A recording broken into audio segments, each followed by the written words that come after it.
नमस्कार मंडळी, सह्याद्री देवराय यांच्या वतीने तुम्हाला आवाहन करतोय.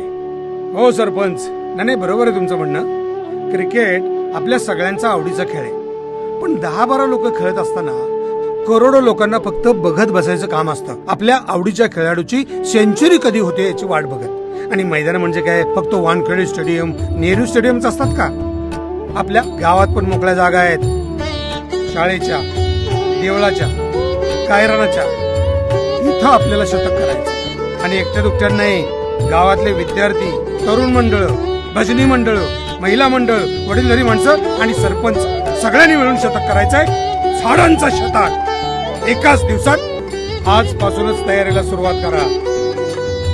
आपली झाडं देशी झाडं आपण आणायची, आपण लावायची, आपणच जपायची आपल्यासाठी.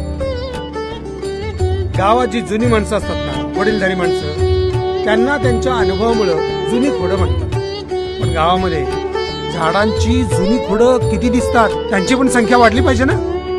लाट घालून तिथं पाणी काढीन म्हणायला गावात झाडच झाडं पाहिजे सोबतीला, आहे की नाही? काय सरपंच हो गाववाले, मैदानात उतरायचं तर शतक झालंच पाहिजे. तुम्ही म्हणाल आम्ही आहोत तुमचं शतक बघायला, शतक साजरं करायला. आपल्या गावात झाडांचं शतक पूर्ण झालं तर झाडांचा वाढदिवस आणि झाडं लावणाऱ्यांचा सत्कार, जाहीर सत्कार सह्याद्री देवराईतर्फे होईल. जय हिंद, जय महाराष्ट्र. झाडांचे गुण गाऊ, झाडांचे गुण घेऊ. झाडांचं शतक, शतकांसाठीची झाडं.